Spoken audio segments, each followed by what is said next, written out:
this time of year in the South. Wait till he makes me like throw the ball to get to the 2-yard line and fucking Drew Lock like overthrow one receiver 4 times. We thought the old place was loud. Somehow this place got even louder a short time ago as the Falcons were introduced to this sellout crowd. We're set to go as the Falcons get ready to match up with the Denver Broncos. Sterling Hawkwictor to kick off for the Falcons. And the Broncos are going to get the football. Now they tried to give this home crowd something to cheer about early, but it failed. I don't know. Maybe you try that on the road to get some momentum. What about here at home? Would agree with you totally on that. I think at home, you don't ever want to put your fans in a position where they're questioning what you're doing. And right now, they have to be in the stand saying, why would we even do that? We're already behind you. You don't need us anymore. And this one. Oh, wide open, complete. And he's taken down, but not before reaching the 10-yard line. A gain of 32 that time. And the Broncos. We had an idea that they might come out and challenge this secondary, but I don't know if we thought it'd be right out of the gate on the very first play of the game. But they did so successfully. They've got to feel good about how things have started.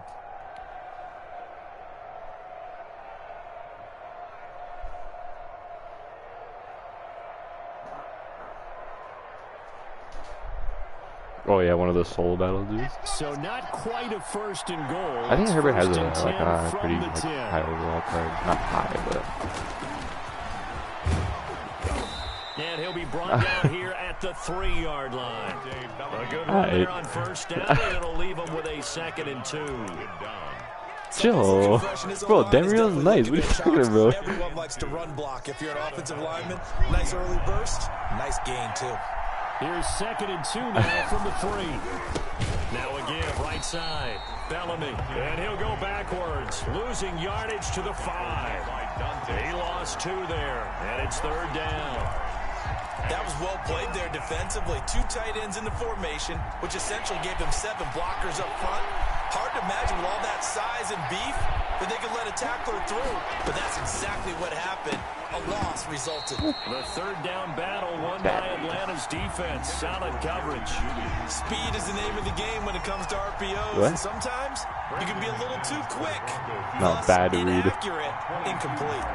Almost do a pick. The kick by McManus is good. And just the one big play on the drive, but that was enough to put him in field goal range. Yeah, one big play of what they hope will be many others throughout the game. Every team has a different target for the number of plays like that, those explosives that we talk about. That allowed them to put points on the board on that drive. Let's see how the rest of the game goes. And that decision to bring it out ends up not being a good one. Cost him about 5 yards as he's tackled at the 20. At their own 20-yard line.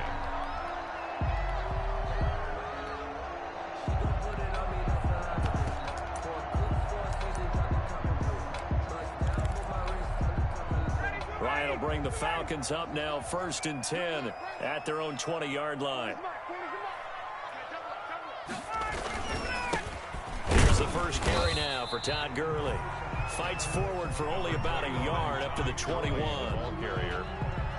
Yeah, things were pretty stacked up there in the middle of the line. A lot of bodies, not much space. I think ultimately he was fortunate to get anything out of that run. 2nd and 9 now from the 21.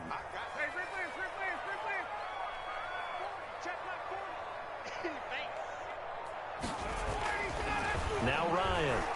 Airing it out, looking for Ridley. And that is caught. One-handed. Oh, my, he pulled it in. It's a big play there for Atlanta. 43 yards. So how about that for a chain mover? They're all the way down inside the 40 now for 1st and 10.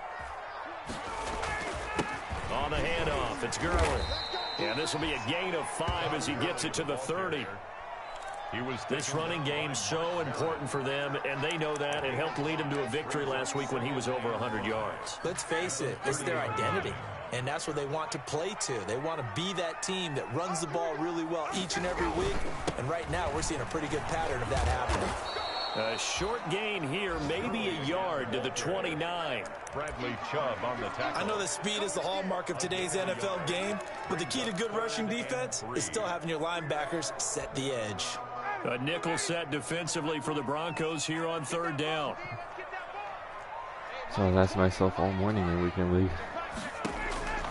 From the gun, it's Ryan. Open man is Taylor. He's got it. That's good. And they will touch him now, but not before he gets the first. And mine would be like right to the user. Earn him yet another 1st down. Ito Smith, his first carry. Just a yard on the 1st down carry, so it's 2nd and 9. Tackled at the 25. I know the scouting report on him is that he doesn't possess the eye discipline to be an elite linebacker. And what that means is his ability to read, react, and make a play. But on that one, he looked like one of those guys.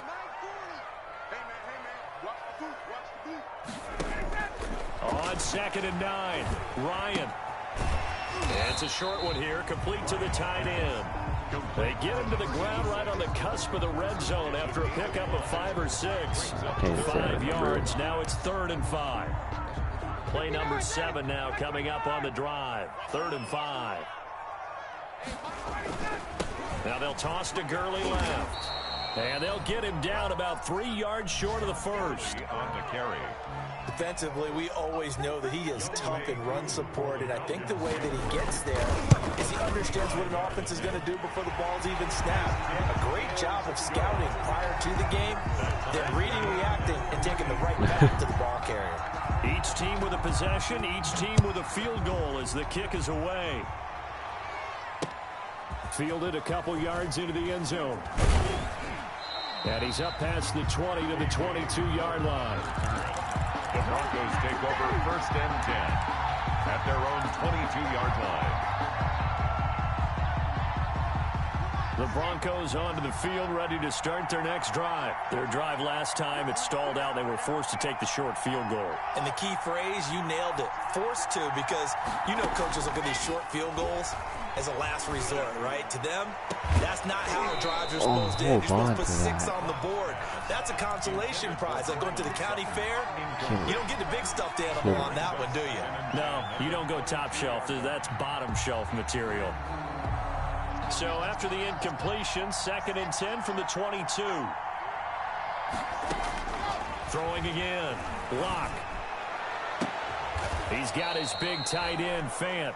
And he's going to be out of bounds right at midfield. A gain of 28 yards there and give him a 1st down. 1st down, Broncos. But he was definitely out of bounds, but it shouldn't matter. From midfield, here's Locke. And he'll go down, but not before getting this inside the 30. That's back-to-back plays of over 20 yards. 21 yards. They had to settle for 3 last drive, hoping this second go-around ends in 6. In good position, 1st and 10. He was trying to find Noah Fant, the tight end, and that'll bring up 2nd down. They've given up a few 1st downs on this drive, but getting the incompletion there, that should give them something to build on and maybe turn the tide. Lock again here on 2nd and 10. He's going to let it go deep for the end zone. And that's going to wind up incomplete. However, we do have a flag down. Let's check in with our referee.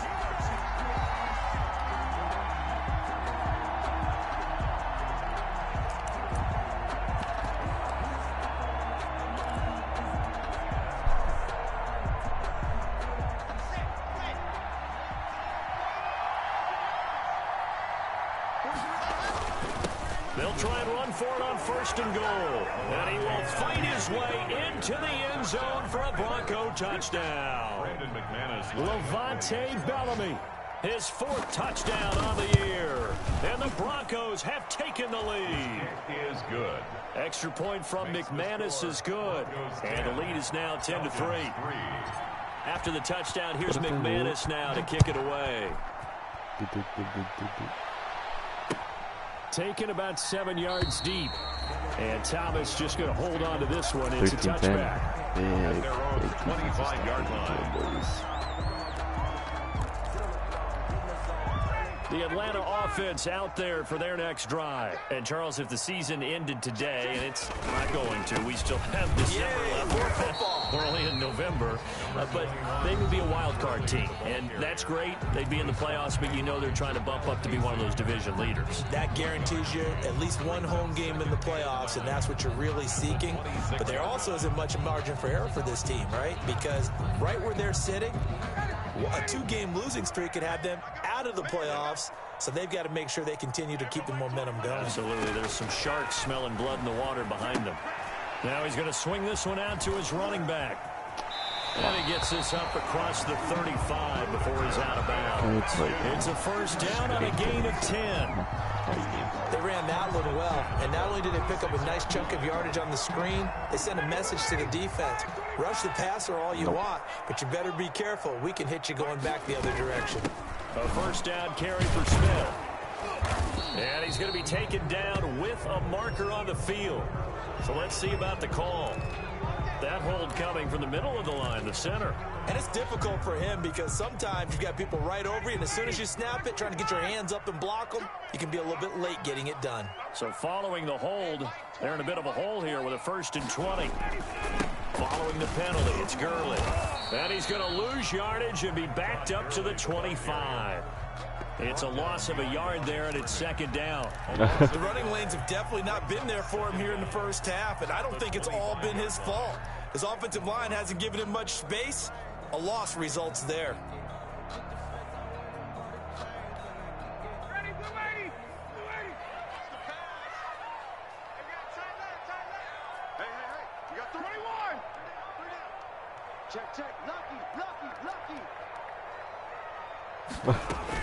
Staying on the ground, this time it's Smith.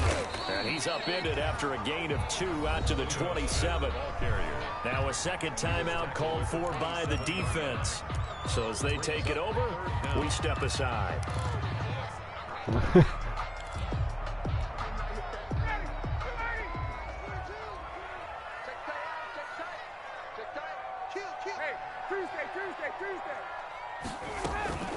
On 3rd down, Smith. And he'll get it up near the 35, right at the 34 here. Now the defense will burn their 3rd and final timeout. And my goodness, they're now out of timeouts here in this first quarter. 13-10, I need a field goal tied up here. Punt once in the victory last week as he sends this one away. 37 yards on the punt with no return. And the Broncos take over, 1st down and 10. Their own 26-yard line.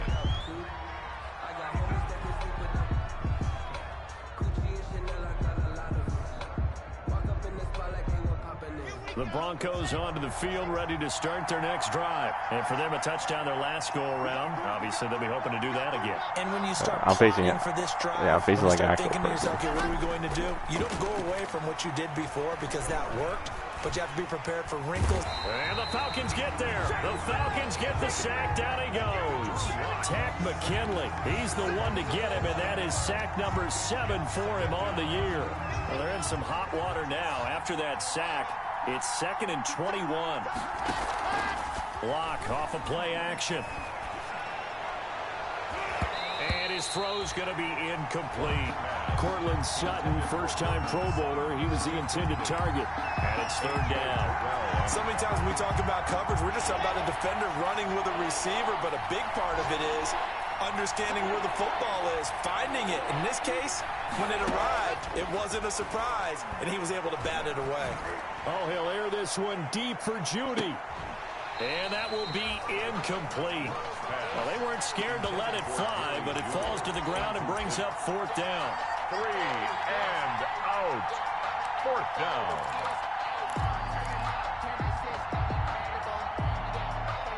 And how about this? 4th and long, and they're going to go for it.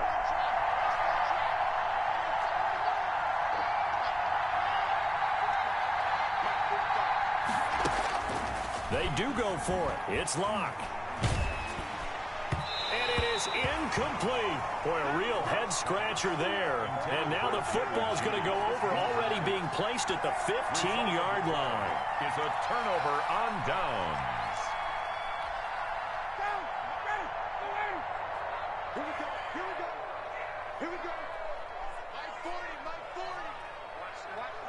And surprisingly, they take a knee. have no idea why they would take a knee, but they take a knee. 10-3 our score after one here on EA Sports. Broncos 10, Falcons 3.